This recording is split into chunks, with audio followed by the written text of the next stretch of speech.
On the channel, and we are at the Craftsman Speedway for today's race for the NASCAR Craftsman Truck Series, of course. What a coincidence. Obviously, this track was formerly known as Levi Strauss Signature Speedway on the earlier renditions of the NASCAR games that we have played from EA Sports, and I think it might have even been another name in NASCAR 05, trying to remember back to that. I definitely know it's gone through a couple of name changes. Taking on the Craftsman sponsorship for NASCAR 08.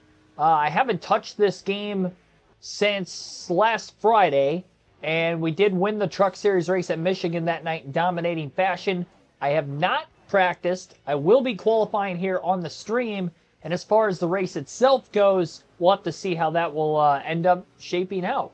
We do have 200 laps in this race. This is a half-mile short track, so it should click by pretty quickly, although we could get a lot of cautions. We'll just have to wait and see. I feel like you just never know with this game how many cautions you're going to get in a race. You're either going to get a lot or you're not going to get hardly at all. And there's really no in between. And knowing that this is a fantasy track, and this is probably the most difficult fantasy track by way of trying to get the, not just the handling side of things, it's just so tough. It's like the tricky triangle, which is Pocono, and it is a tricky triangle. It's just a short track version of it. It's definitely tricky. That part is correct. Yeah, we're going to qualify last. I can feel it already. Just considering I was that slow on lap 1. Oh, I messed up turn 2. Yeah, my first lap's going to be better. Truck is a little snug. I tried taking a half around a wedge out of it. Yeah, that wasn't a great effort. Wasn't a great effort, but knowing that qualifying's broken on this game, I'm not worried about it at this point. Johnny Benson's on the pole, so tale of two teammates. Drop a half around a wedge. Probably only going to be a one-stop race if I had to guess. TJ Bell, front row as well. Eric Darnell, who's second in points to us, driving as Mike Skinner for this season, is starting third. Trying to keep the streak alive. Can we go for 5 Truck Series wins in a row? That will be the question. Kind of weird it's not Milwaukee. I don't know what they did with this game. There's been a couple of racetracks that have been out of order from a couple different series. Well, actually, it's been the trucks. Oh my gosh! On the gas, people. Green flag is in the air. We're underway. I was not expecting that. I got the green. Green means go, and they weren't going. It's like everybody and their mothers just spun their tires on the restart or something. All right, slow and steady wins the race. We know how this works. It's the reason why we've won 4 races in a row. Really starting to get the hang of it. I do think the speed will be there. I honestly think the handling will be there too. I'm already a lap in and I can feel the difference from where I was in qualifying. It was definitely too tight in qualifying, and I knew I was going to be in traffic, obviously qualifying at the back, so scared about that. It feels like they're giving me more room than they usually would at this track on the earlier games we've played. I feel like they really pinch you off in turns 1 and turn 3 with that inside wall where it's at. There's not a lot of apron to really be able to use without hitting the wall. Long ways to go. Log jam of traffic. A little contact in front of us. Getting into turn 2 at the 139 and the 110, I believe, is the truck on the bottom.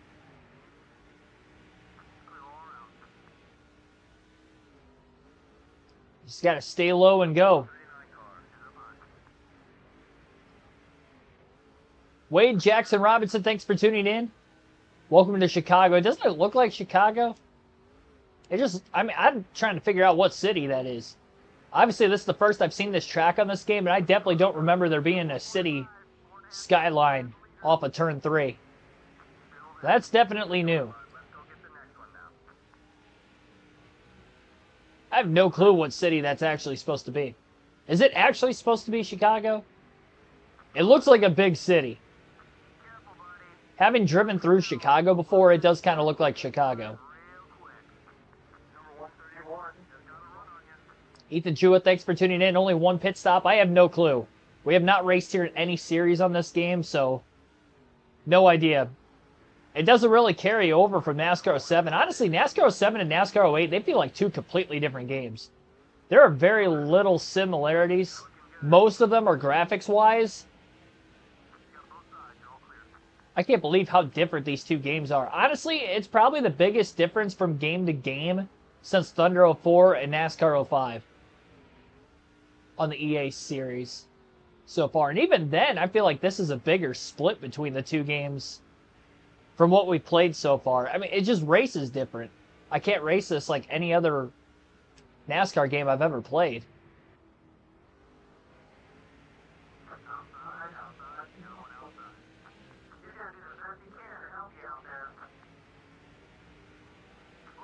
Especially when it comes to stuff that is little that I'm getting used to pretty quickly, is not being able to use the analog stick with my PS2 controller that I currently own. And I think that's the game, because I feel like if I plug NASCAR 7 right in here immediately after, I guarantee I could use the analog stick perfectly fine. So I doubt my controller's broken. That, I've used two controllers to try to test it out.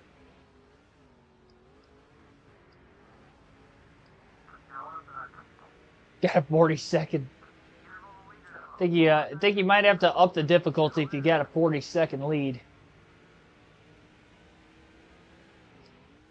Might be a little too easy.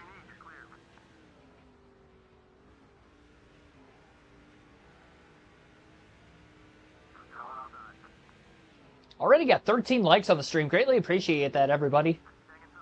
Only on lap 13 of the race, too. Man, if we averaged a like per lap, like we're doing right now, that would 200 likes. That'd be the most liked stream since Speed Week. Probably be the most liked video game stream I've ever done. I don't think we're getting that, though. Especially with how short the laps are here. I don't think wireless has anything to do with the controller. I don't need wireless. My PS2 is like not even a foot to the right of me. It's kind of angled a little bit. It's not like directly to my right, but I can literally reach it from my seat. I'm going old school. This is all I know.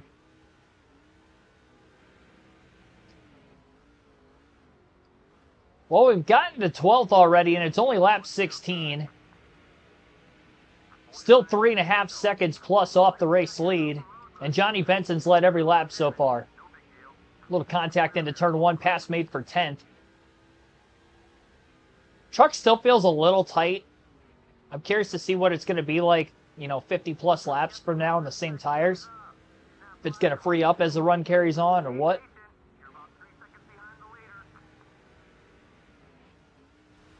Oh, contact there.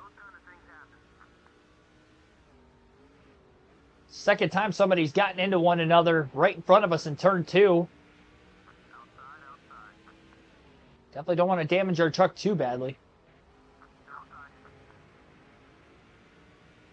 Now looking to make a pass in turn 2 for 9th. Got it.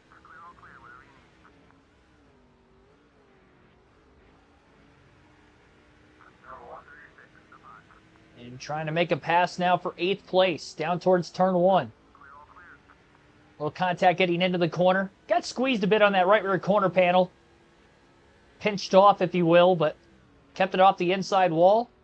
I will say the truck feels snug enough that I don't think I'm in any danger of clipping that inside wall like I usually would at this track. Now I can back a corner up maybe a little too much trying to make a pass and nosedive it down in there. End up proving myself wrong, but usually my truck or car, whatever I'm end up racing here in the earlier EA games, I feel like I was more loose. So this is the first time I've really felt snug, like the truck was planted to the racetrack like it is. Yes, this is a fantasy track. Gosh, could you imagine how technically difficult this would be if it was a real track?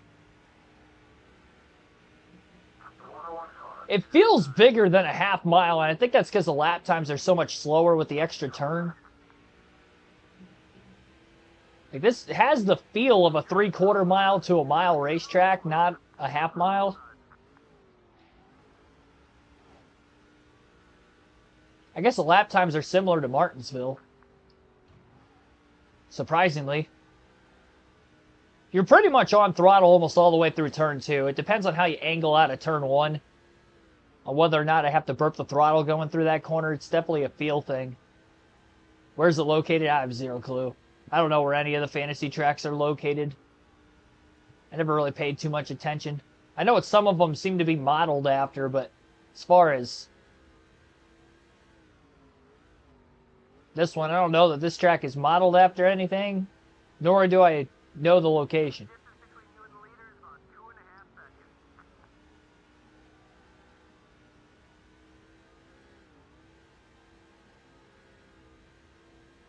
Skipped 6 turns.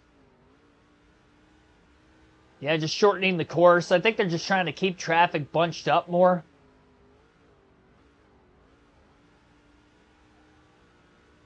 It's definitely not quite going to be as fast as it was. Except for that main straightaway headed up the hill towards turn 1. That straightaway stays the same, obviously. Curious to see what it's going to look like, though, this weekend.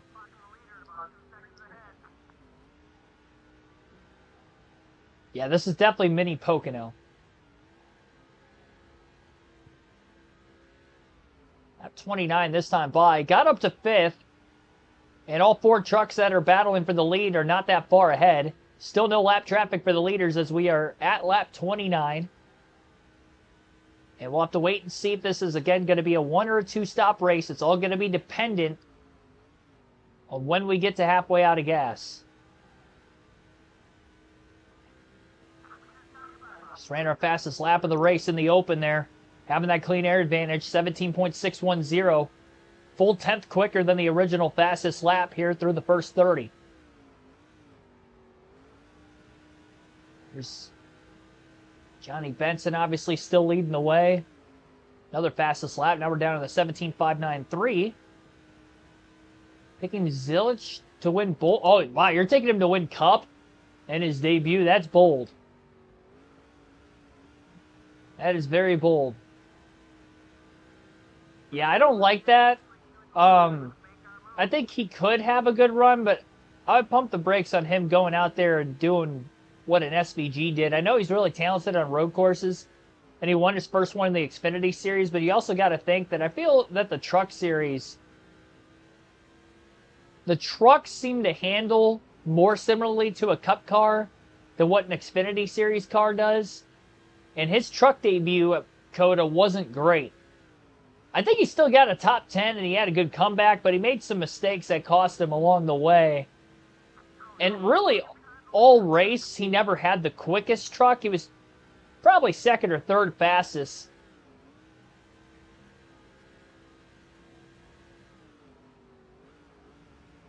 But Kyle Busch and trying to think who would have been back in the Truck Series at that time. I think it would have been Zane Smith were the two that beat him that day. I would definitely lean towards SVG probably being a stronger candidate for the win between the two of them.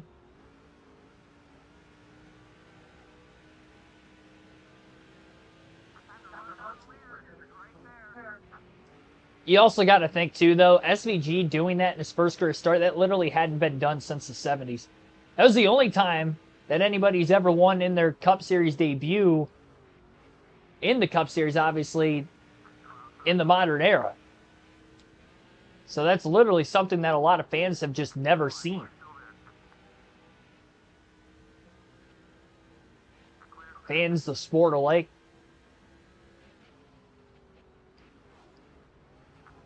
Oh, well, there we go. I clipped the inside wall finally.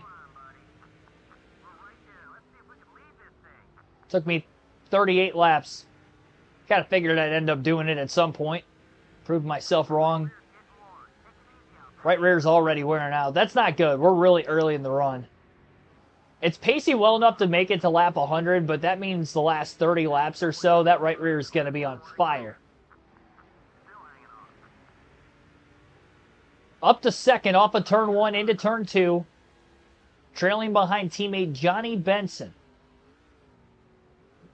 Getting close to lap traffic still. Second time I've clipped the inside wall. The truck's definitely getting more free as the run carries on. That's led into some of the driving it in maybe a little too low. Johnny's truck is wiggling. It's like he's kind of bouncing going through some of these corners. He just bottomed out that time in turn 3. Probably literally is bouncing right on the shock absorbers. Am I taking to win the IndyCar? I have no clue. I don't watch enough IndyCar to have much knowledge or say in that. I keep up with everything going on in the month of May at the Indy 500. That would be the only race that I feel I could tell you and give you legitimate knowledge and reasoning for why I would pick a particular driver. But I also stream that race too, so I have to do my research and due diligence leading up to the start of that race anyway.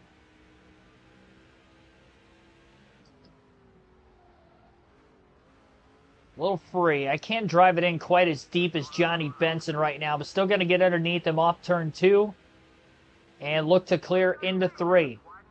So Johnny Benson, after leading the first 42 laps, lap 43 will be led by his teammate Mike Skinner at the line. Skinner again in the 5 truck, trying to go for 5 wins in a row.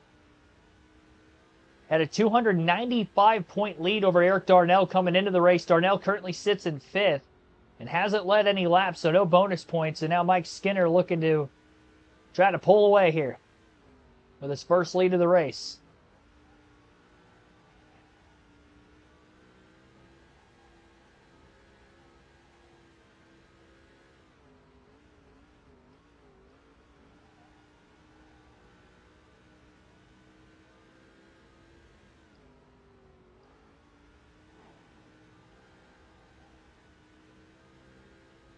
NASCAR should race in Bahrain. It's such an off-the-wall country, I feel like, for NASCAR to... I don't know that they have much of a fan base over there. There's probably some fans. There's probably some fans of NASCAR everywhere, if you look hard enough.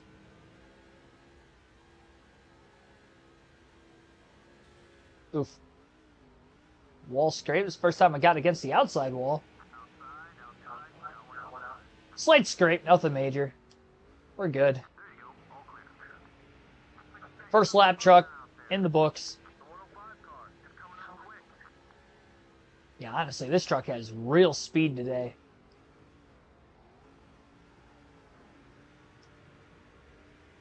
Probably because I qualified last. I'm telling you, we qualify last. I have the quickest truck in the field almost unanimously every time. So weird how that works itself out like that. I qualify on the pole and I don't win races. Like, I don't know how to explain it. I will say we do have to keep our eyes peeled for when trucks are going to end up blowing an engine. As of right now, all 36 that started are still in this race. And again, only a couple of them are a lap down as of the last couple laps. As we finally just got into lap traffic for the first time just before lap 50. Currently lap 51. And just over a 1 second lead. Huge line of lap trucks right in front of us for the moment. It's going to be tough to navigate through. But we did it once from the back of the field. Now we just got to do it while we're already at the front of the pack. Still haven't hit halfway out of gas, so we're pacing well enough to make this race on 1 pit stop, as expected. Probably going to try to split this thing identically in half. And the reason why I'm thinking about that is just because of how much tire wear we have burning off the right rear. Truck's not handling too ill right now, but I am scared to see what the last 20 to 30 laps of this run's going to be like, because that tire's going to be in the red for a while.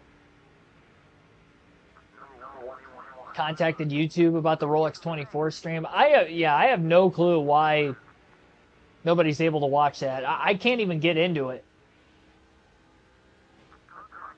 I can see my YouTube analytics from that stream, and that's it.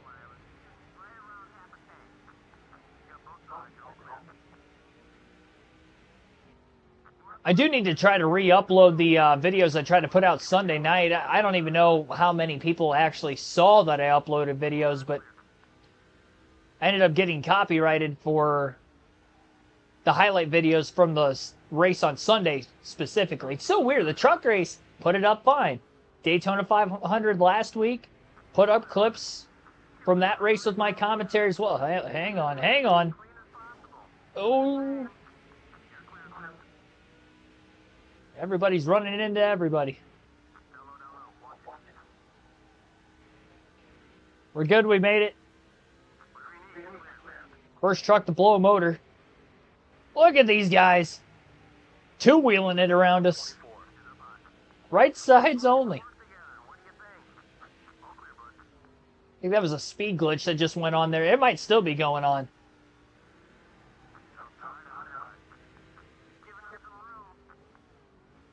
And that guy about stopped getting off of turn 3. Got him back. Anyway, what I was saying, though, I did get copyrighted on the race highlights from the Atlanta race. I tried to put up a video of the finish with my commentary, as well as the Austin Cindric-William Byron crash after the Larson block late in the race with a couple laps to go as well. And both of them, nobody could view it. Well, very minimal amount of people can view it. Said it was blocked in 189 territories, so it was practically blocked everywhere. I don't know what territories could watch it, but I think the one video only got like 4 views, so I haven't found enough time to try to go back through and repost it again. I don't know what I can do there to try to work around it. It's part of what kept me from doing every single week last year, because I was having the same problem. And I was hoping to just basically not have to deal with that this season as much.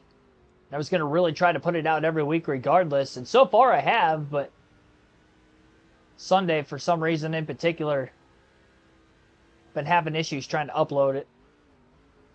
So I'm hoping I try to do that again here tonight after the stream. It'll end up showing up for you guys to be able to watch. Even if it does, though, it sucks that it's so long after the race, because I need to hop on that immediately following the finish of the race like I have been. Trying to get it up as soon as possible. Because that's when it's fresh and everybody wants to know what's going on, and then they'll probably end up checking out my stuff for the first time. Hey, this guy sounds pretty good. Or I've gotten a comment already this year from somebody. I don't even remember their name. It's a new viewer of the channel. I don't even know if they still view the channel, but I thought it was kind of funny. He said I sounded like a robot. That was the first I've ever heard that before. Or robot announcer, I think. Saying I have to use my real voice. We've got enough robot announcers out there. Something along those lines. Like, well, this is my real voice. I don't know what to tell you. I did cite my sources, yeah. No, it was blocking it before I even tried to upload it. They're so quick with that. It'll be in the middle of processing, and then it'll just say it's blocked. It won't even be uploaded onto YouTube yet. No, I've definitely cited my sources. Yeah, I cite them all the time. It's so weird, too, because I want to say it was the Wednesday after the Daytona 500 last week. It was either the 500 finish or the Ryan Preece flip video. That got copyrighted a couple days after the fact. And I put the copyright claim in there to get it taken down, and it was taken down like later that night. And it's so weird because it's a bot that basically does it for YouTube. I don't think it's one specific person, because it cited it as if I took it from the source of like another NASCAR video that I didn't even know existed. It was so weird. I was like, well, clearly this wasn't from that, so that couldn't have been. And whatever I am taking, you know, from Fox Sports or NASCAR, obviously, whoever's like airing the race that are trying to put clip and clip up against, you know, I'm using my commentary, and I don't even care about the monetization in it, honestly. I just want to be able to get my voice out there in front of other people to tune in for the first time. Oof. A little free. Yep, yeah, I had a feeling. That right rear tire's starting to get on fire, as I was expecting. We do have over a 5-second lead. About the third time I've clipped the inside wall already. I think I've literally done it in turn 3 every time. Truck feels like it's on ice. Not really. I've had way looser trucks in the past. I think with the speeds being down, that's helping me quite a bit.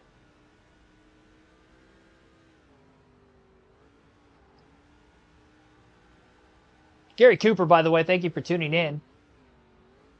No, I played this game. What platform, website? Love this game back when. I'm actually playing it on a PS2 console. I've got all my gamuts basically hooked up onto a capture card so I can stream it through OBS. It's where I do all the streaming software-wise. Yeah, I'm literally playing this on my TV with an old PS2, refurbished, but the real deal.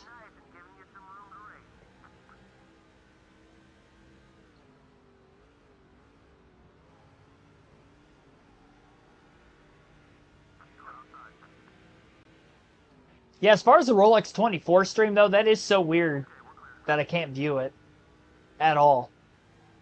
I find it odd that I can't even view it. Like, there's no way for me to access that content. I can click on the video and there's nothing there. Just says temporarily unavailable, I believe. But, I mean, it's been unavailable since the stream ended, essentially. So I was going to put highlight clips up for that, too. And I can't even access my own stream, which is so odd. Starting to really rip through some of this lap traffic. Truck's still handling all right. I don't think I'm going to make any adjustments when I make the first stop, honestly. I was scared it was going to get way worse handling-wise than what it is right now, but it's honestly not bad. Oh boy, split in the middle, 3 wide. They slowed up, and I was able to get in front of him in time, and then they had contact behind us. Refurbished PS2.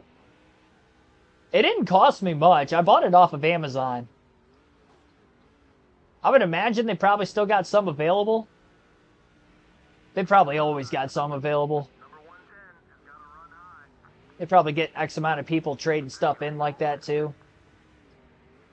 But yeah, I bought it refurbished off of Amazon. And the first few games I bought were off of Amazon as well, until I kind of realized that there was a old video game store that I live probably 10 minutes from.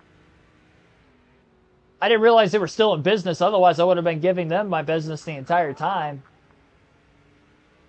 Probably could have gotten the PS2 for cheaper, honestly. I think I paid $200 for it, looking back on it, but this was a long time ago.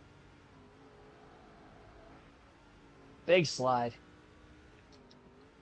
I want to say it was 2021. Maybe 20. If it was 2020, it would have been end of summer, early fall. It was end of summer, early fall, either 2021 or 2022. Whenever we started NASCAR Thunder 2004 on the channel. We were really early in the channel's history. I wasn't streaming every day at that time either. I have zero clue what year that was. Everything in the year 2020 was such a blur to me, so it probably was 2020.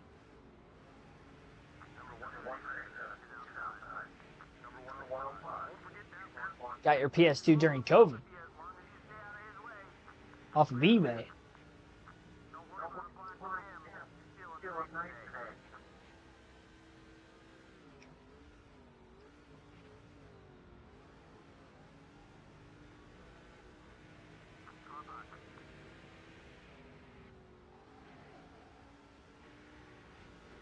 Hey, yay, yay. I thought he was trying to turn me after I hit him. Kind of cut down and clipped my right rear. He was about to get squeezed into the wall, though, so I don't blame him for not necessarily trying to turn me. I think he was just trying to turn away from the wall. If he turned me, then that would have been on my part for crowding him the way I did. It's still getting looser and looser. 2020. Yeah, that makes sense. Honestly, so many things happened to me. 2020. I mean, there were a lot of people that could probably say the same thing around the world. But I mean, I went through, I finished my old job, then I worked at a temp service there for a little bit before I ended up working where I'm at now. Like there was a lot of stuff going on there outside of the YouTube channel, and I was just starting that. Not to mention everything that was happening in the real world, COVID-wise and all that, as it was happening real time. I didn't get time off of work like a lot of people did when that first started. And I pretty much started the YouTube channel like in the middle of it. But because I was working so much at that time, and they were taxing my overtime essentially because we were one of the few businesses that we could work, everybody was getting the $1,200 checks essentially from the government. I can't remember what they called those, but everybody was getting those checks, and they were basically just like buying a bunch of stuff because I worked at a sink and faucet distribution place, a warehouse. But yeah, I mean, they were making big business during that time. So I was working like 60 plus hours a week still.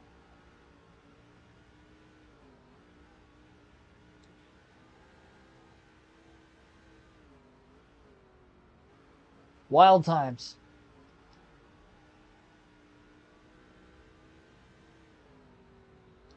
Not to mention the job sucked too because it was outside. For those of you that don't know, I live in Northwest Ohio and it gets pretty cold here in the wintertime. I worked there for a year. Once it started getting cold again, I'm kind of glad I got out of there. It didn't matter what the temperature was.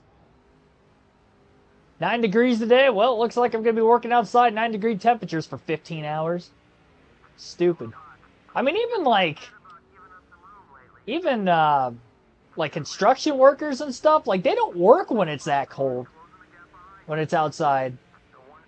Let alone for like a full 15, 16 hour day like we were doing. And then, yeah, that guy didn't give two hoots about who was working for him. I don't like talking a bunch of crap about people online. But that guy that ran that place, he was very scummy. Very scummy. Not just to the employees. Like, we'd always have these meetings. I'm not going to name the place, obviously. I'm not going to just completely bury them, but we would have these monthly meetings, basically how the business was doing.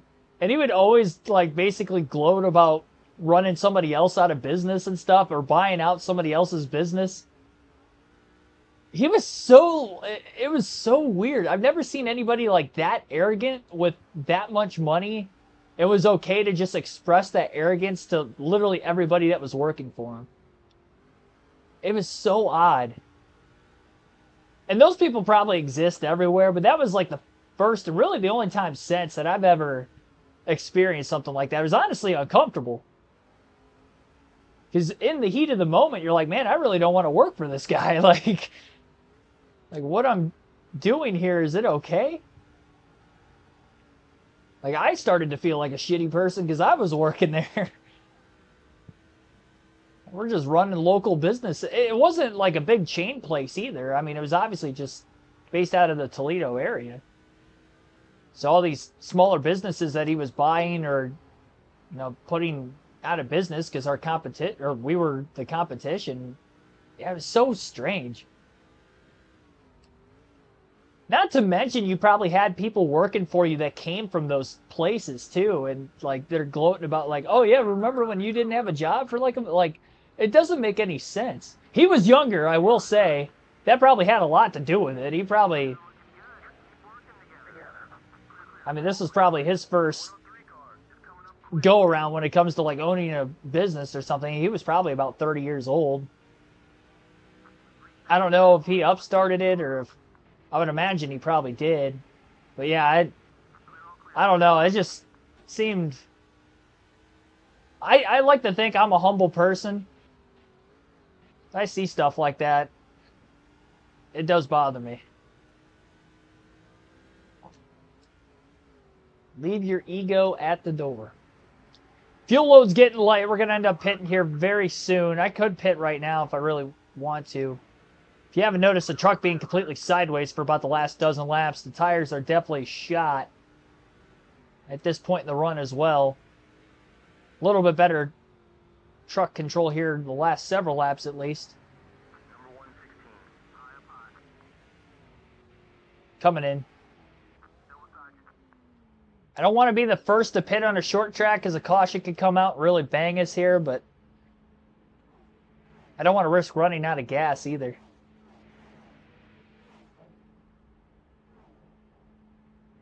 Tiny island near Australia. Out of the country. 12 hours is max per stream. To go back and like watch a replay? Yeah, but it's so weird that I can't access it. That's what I think is strange. I didn't know about that. I mean, that explains it. I can understand if like other people can't go back and watch it.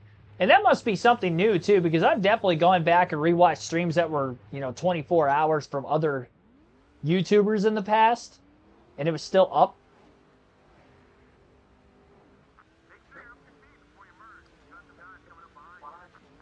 I wonder when that was mandated.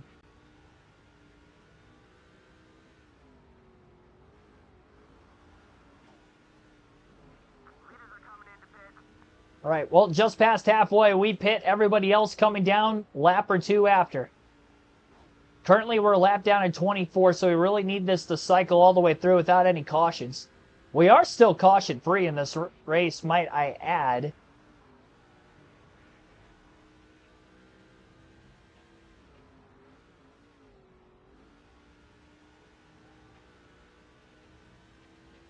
Johnny Benson on pit road with the lead, and we are back on the lead lap. Definitely should easily cycle back to the lead. We had a 9.5 second gap over second place, and being the first to pit road, we might even extend it. We pitted when nobody was on pit road, so I had a pretty clean go around. Didn't have to stop, wait for anybody to leave their pit box or wait to get out of our box. Pit road being busy like it is right now could end up helping us on this long green flag run. Johnny Benson tail end of the lead lap, and he was top two pretty much this whole race before that. He might have been who we had 9.5 seconds on, but now it's only shown that we only have about a 7-second lead over second place. It's obviously not Johnny Benson anymore.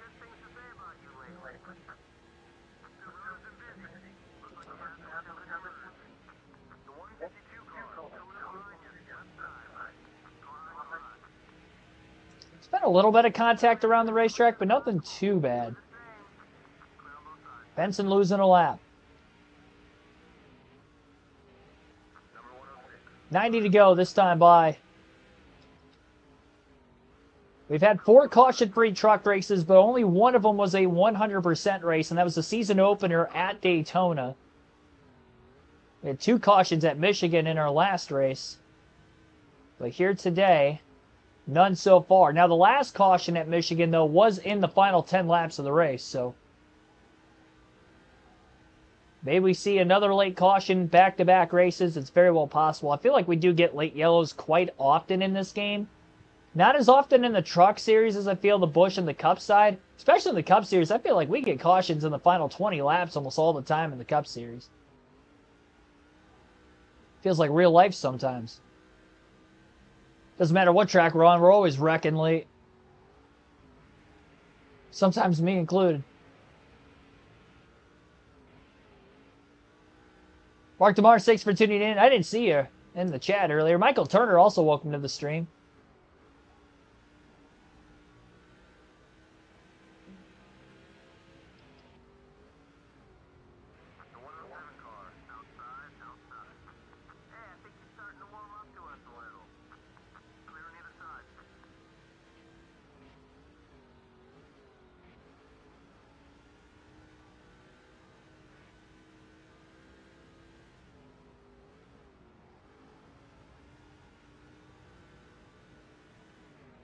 Extended that lead up over a second and a half since we pitted. 115 laps into the race out of 200. Take our second and final go through on the operating camera angles. 3 wide squeeze. That was really the first time we've been 3 wide since the opening laps, and that was a tighter squeeze. Getting through turn 2 that time. Carried that over into the next corner, and I scraped the inside wall.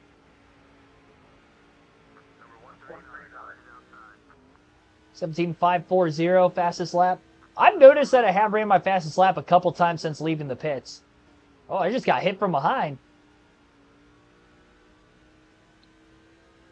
Like I didn't appreciate getting lapped, I guess. 9-second lead. We've got enough speed. I think I can lap the field if this does go green. It's going to be close.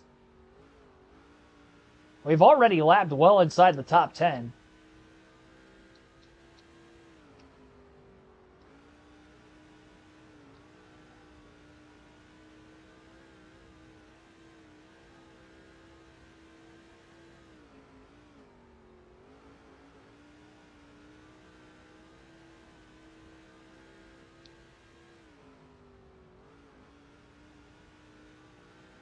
You know what? That probably makes sense why I've seen people do like 24-hour streams, but it's not all one stream, and they break it up into like 6 hours apiece. I never really thought about that. I was scared to do something like that because I feel like usually you stop one stream just to say, hey, let's go watch another stream on the channel. A lot of people don't come back. Especially on a platform like YouTube where there's just so much out there. You click away and you might see something that catches your eye real quick and you're like, oh yeah, I'll go back to whatever I was watching later, and then you just forget about it. You just get lost in the shuffle of whatever you're watching on YouTube.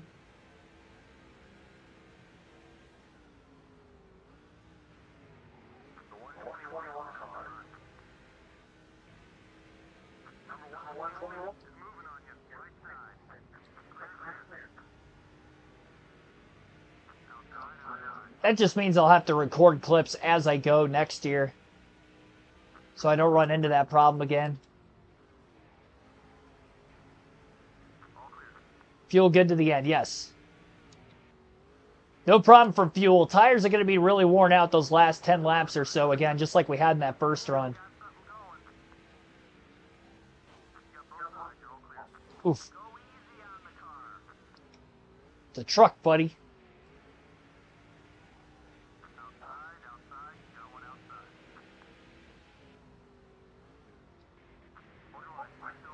Man, that truck on the outside got loose. I don't think he had contact from behind either.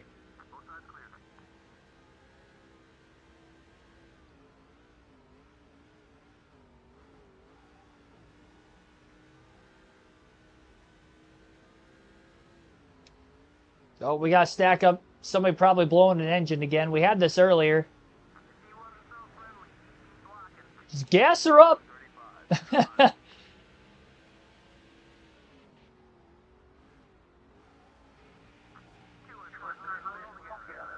That worked out pretty well.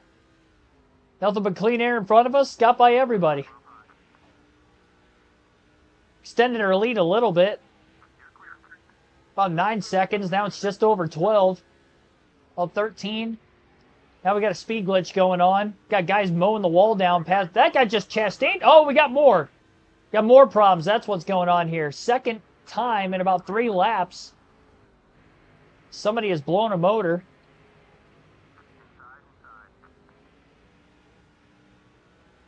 What pandemonium. Our gap is still reading just over 12 seconds.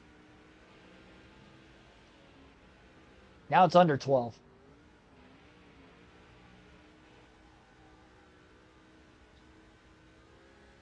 It's only the third driver to blow up. I don't think that's going to be the last. Oh my God, I thought that guy flipped behind us.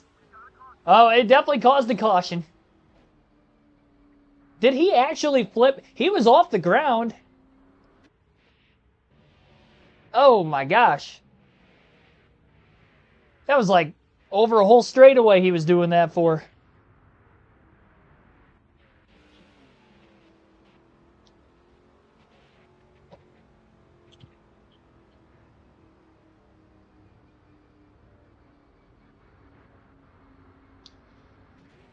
I don't even know what you would call that, but we're under caution for the first time today. I could have pit there, so I wouldn't have to worry about the tires being shot at the end of the race, but that's all right.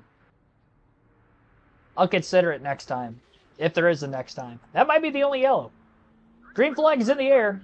68 laps to go here at the Craftsman Speedway. That was not a good restart for me.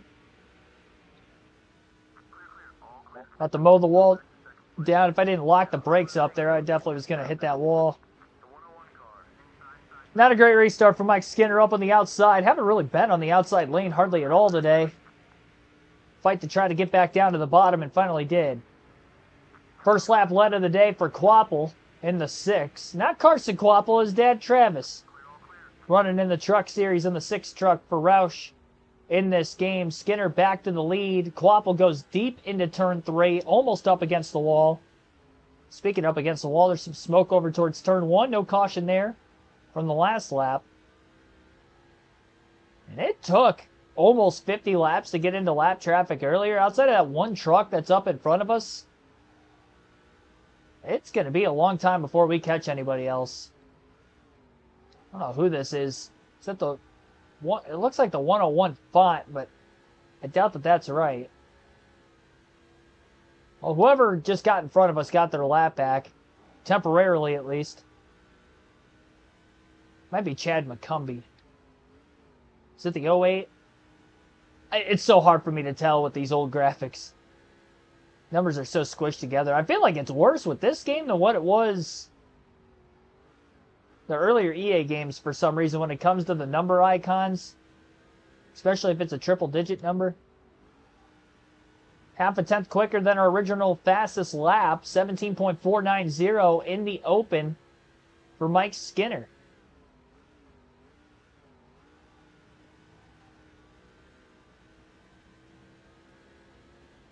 Another quickest lap. 17.391. And it is Chad McCumbee, so I actually did have that right. Proud of myself. That caution obviously wiped away a big lead, too. We had a 12.5-second gap. Lost the lead for a lap on the restart. Got it back. And quickly out to a 1-second lead again. 60 to go this time by.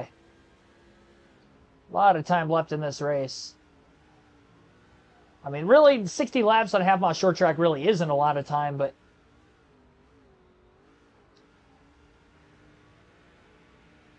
a lot of time for something to go wrong, I guess. That's what I was alluding to.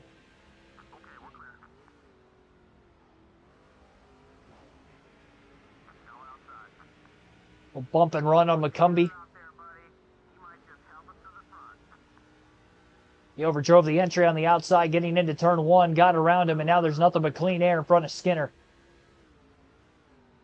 Well, we get a late caution. That's one way to get dethroned. We got bump and ran out of the way at Martinsville in the Cup race, and Bobby Labonte won on a green-white checker that way, so who's to say that doesn't happen again? Gaming glasses? I don't know, that's going to help me see the font. It's not that I can't see it, it's just the graphics are so bad. I don't know why they're worse on this game with my TV. You would think the newer the game, it would be better. Like I've mentioned this before on the stream too, but you guys visually, for what you're watching, your graphics are better than what I have. Everything is brightened on OBS for higher quality on the viewer's end for you guys, but me actually playing this, looking at my TV, it's not as good. I go back and watch it after the fact, and I can see the numbers clear as day. That's part of the battle. McCumbie's in 6th, by the way, after just going a lap down, so only 5 trucks on the lead lap. I believe there was 4 in that lead line on the outside when we initially restarted, and then obviously whoever got the free pass would have been tail end of the lap line because that was the longest line of the restart.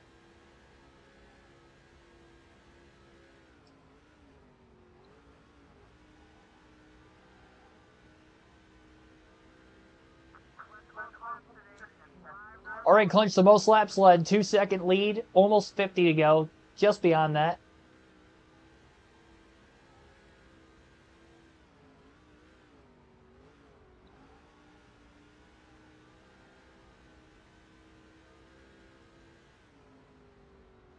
I guess I didn't realize we might catch lap traffic a lot sooner with it being single file this time versus a double file restart. It was double file for the front 4 rows, and that was it.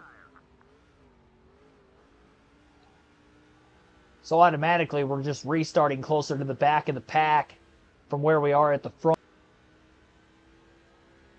So I was expecting it to be about another 50 laps again.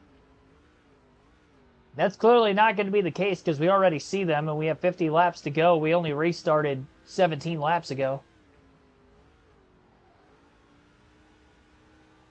Spaghetti does sound good. Not going to lie.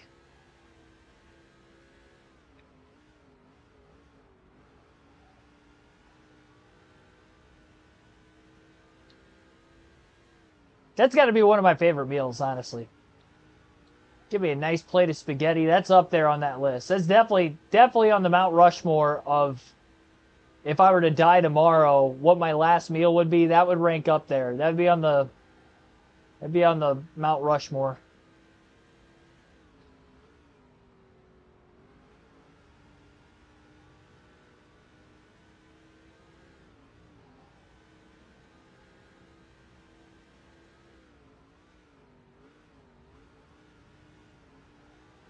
Outside of the one DNF that Eric Darnell's had this season, though, he is consistently finishing top 5. And he's quite a ways even ahead of third place in points as a result. Could be a lot closer championship battle if he just didn't have that DNF. That was the whole reason we even jumped one full race worth of points ahead of him. Such a short truck series season, too. We're almost halfway through the season. Only being 25 races. A lot of these trucks we're getting around, obviously, right now already more than a lap down.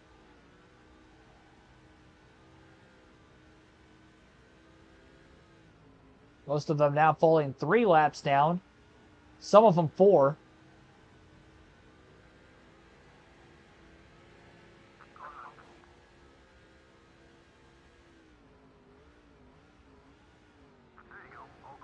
No need to have to necessarily rush to get around them. About to say 2.8 second lead, but quickly went up to 3 seconds. The interval changes so much on this game so quickly. Sometimes I lose like 2 to 3 tenths of a second in one corner, gain it. That's when you can kind of tell when there's speed glitches going on around the track. You see, like it was down to 2.8 right in the middle of the corner again. Get up off the exit corner, it's up to 3.2. Huge rubber band effect.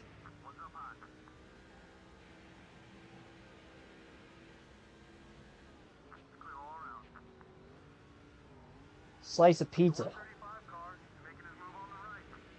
I guess it depends on where it's from. If it's Buddy's Pizza out of Detroit, it's got to be up there. That's got to be up there on that list too. I feel like just Italian food in general, my favorite. If I had to pick like one origin of where my food's coming from for the rest of my life, I would definitely go Italian. Without a doubt. I love me some good chicken parm. Can't go wrong with that. You know, you got the pizza, you got the spaghetti. Any kind of pasta, really. I'm a big chicken Alfredo guy.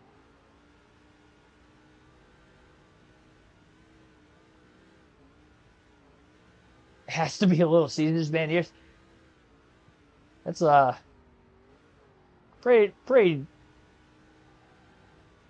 I mean, Little Caesars is good, but I'd rather have it from like an authentic pizza joint, I guess. Not that, I mean, it's still pizza. Pizza's pizza, but there's a joint. It's tough to beat it. It's tough to beat it. There's a lot of really good ones out there. I've only had a couple of them, but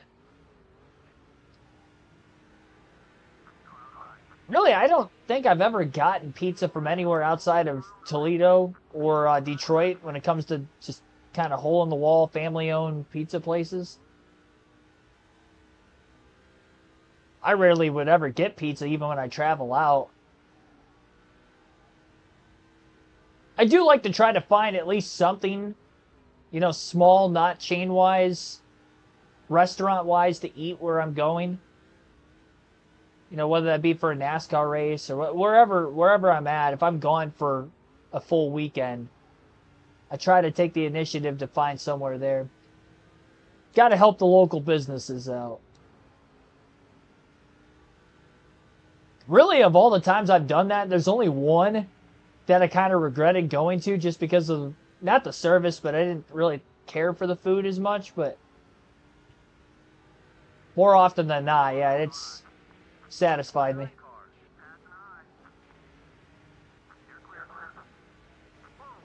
Oh, whoa. Came up on that guy pretty quick.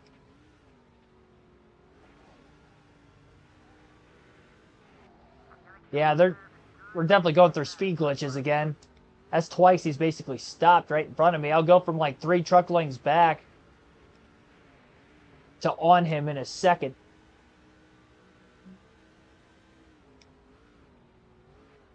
Usually when we do have speed glitches, it's me getting hit from behind, but sometimes that happens. 4-second lead. Still extending it. Definitely not going to be able to lap the field with the way that first and only caution's laid out so far. Still hoping it stays green to the end, knowing that we didn't have a good restart that time around. I don't care if there's lap cars on the bottom lane or if we get a caution in the final 10 laps and there's no lap cars. I don't want to see another restart because I've been shipped up the track and lost them that way before. That happened to me even on NASCAR 07 at Dodge Raceway once.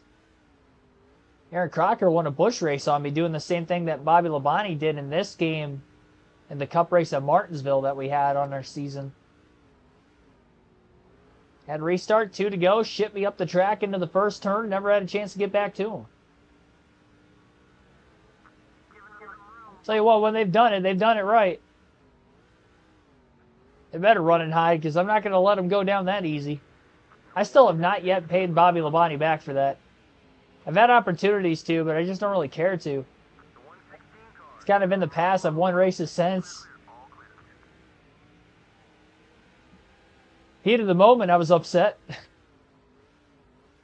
Doesn't really happen when they're not a rival very often.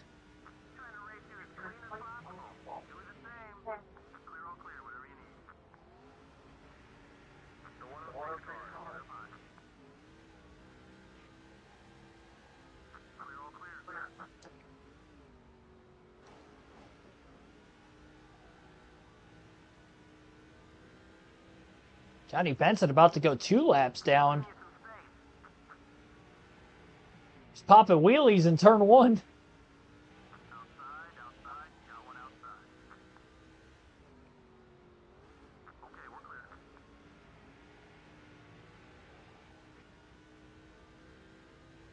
.26 to go.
Get by this 101 truck, and it's going to be a little break before the next set of lap traffic again. This late in the race, just over 20 laps to go. I will take that. We've gone a long time since the last driver who has blown an engine. And honestly, I don't think we've seen that happen since we had that restart with 68 laps to go. Everybody who was on track at the time of the restart is still in this. I don't see anybody on pit road either, so that would further solidify that statement. Next stream going to be tomorrow night at 6 p.m. Eastern, as we will go live for NASCAR 08, and it'll be a cup race at Richmond. And that will be a 50% race, so just 200 laps there. Pretty much the length of about a truck race. So I think the Busch races at that time were 250. Still are at Richmond, whenever the Xfinity Series goes there. So yeah, 200 lapper. Short and sweet. Then we'll have our 500 miler on Friday for the Southern 500, next race of that Cup season. Immediately after.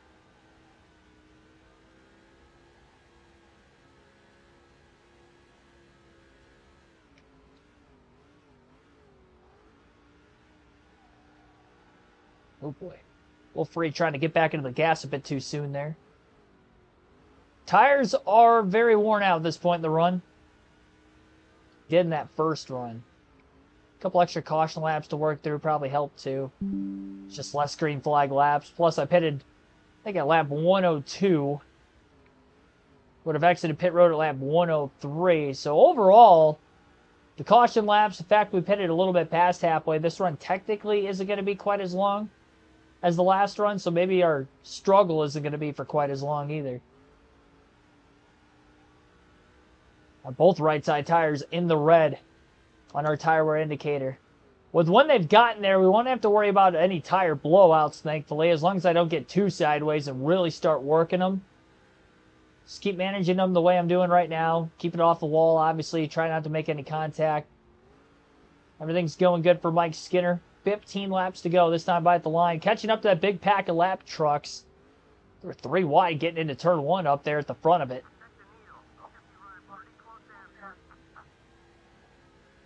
Still hovering around that 4.5 to 5 second lead.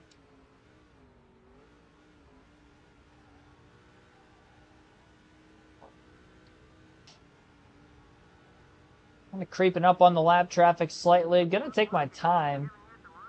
Hole opens up. I'm not going to try to jam it in there, but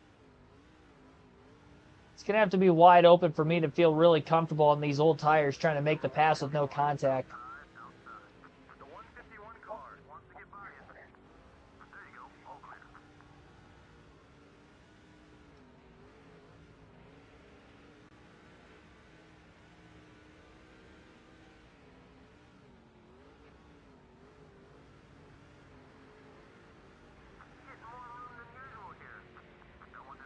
No, I don't really watch food reviews.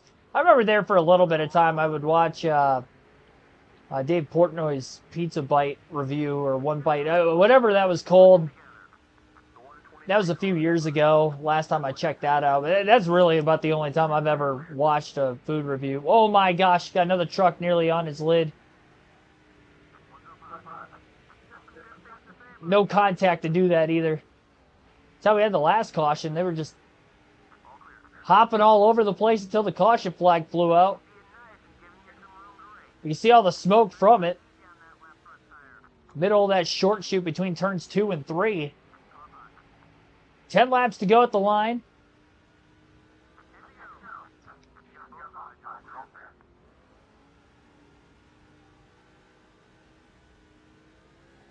I know my sister, she watches Food Network like all the time, so that's definitely more up her alley. Not just the food review, just anything that has to do with that. Food, cooking in general.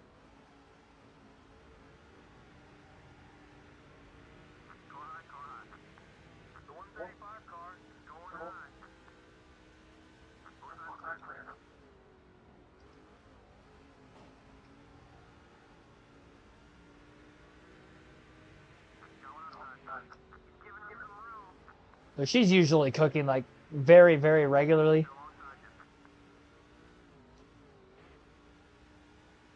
And she's been like that since she was probably 15, 16 years old.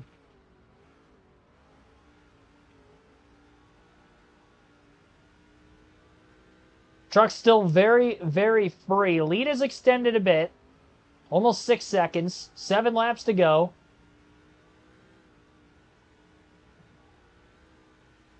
It's more free on the exit of the corner now than what it was. I feel like the first run, it turned in a little too early for me. Late in the race, it feels like it's getting more free center off. And again, I didn't make any adjustments, so I don't know exactly why that is.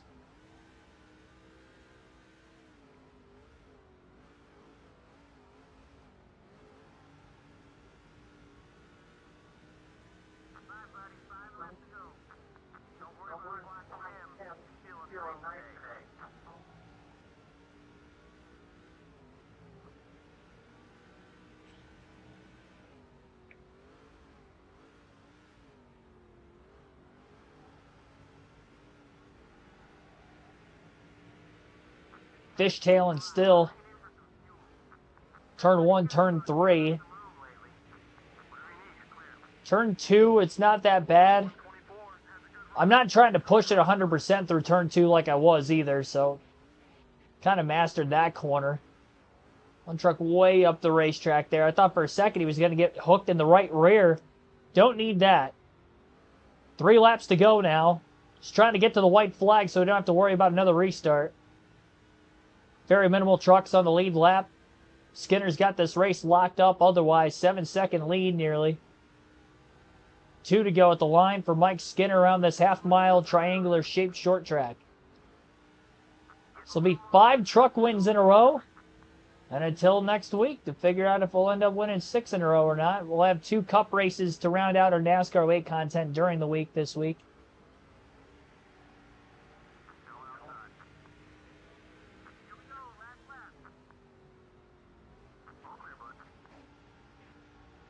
Final lap of the race. Got to our white flag. Guy behind us just mowed the wall down at turn 2. We're going to be good. That time was free getting in. I was off throttle for a very long time. Doesn't matter, though, because we're going to be burning it down with a victory celebration. That was a quick race. Flew through the 200 laps tonight. Only 1 caution. 1 pit stop. 1 winner, Mike Skinner.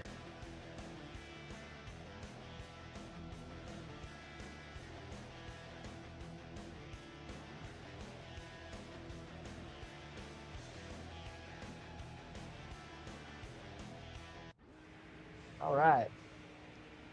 5 wins in a row for the Truck Series. I believe we did that for the Busch Series at one point as well. If not, we're still on that win streak.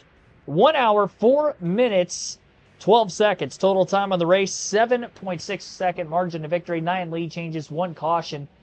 Surprised there's even that many lead changes. Only thing with that, most of those are probably during the green flag pit stops, if I had to guess. Then obviously the 2 in the restart with me losing the lead to Quapple for a few laps, then got it back. Darnell was able to get 5 bonus points during the green flag pit stops. Johnny Benson qualified on the pole, led the first 43 laps before we took the lead on lap 44. And we ended up eventually leading 150.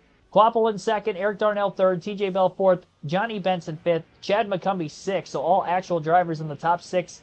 And most of the rest of the field would be the fantasy drivers. Wilson Eubanks in 7th, Spencer Carswell 8th, Craig Kinzer, non-fantasy driver, in 9th, but running a fantasy number.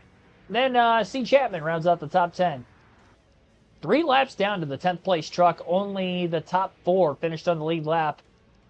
So Benson would have been the driver who got the free pass. So when I did lap him middle of that last run, it was because he had gotten the free pass, got his lap back, and then lapped him again. B. Chapman, D. Johnson, R. Cleveland, Spencer Claiborne. Those are the 4 DNFs tonight. All before the first caution. We restarted at 68 laps to go and went the rest of the race clean and green from there. Take a quick look at what the points standings are going to look like going into the next event. And that will be all she wrote for this evening. I didn't mute it. There we go. So I'm curious to see how the truck race is going to go. 100 lapper. We'll be halfway through the season when the checkered flag falls in the next truck race.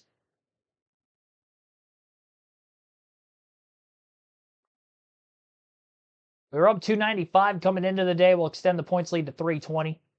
Full race ahead for Darnell over Quapple in third, and then our teammate Johnny Benson fourth in points. Chet Vance, fantasy driver, rounds out the top 5 through the first 11 races.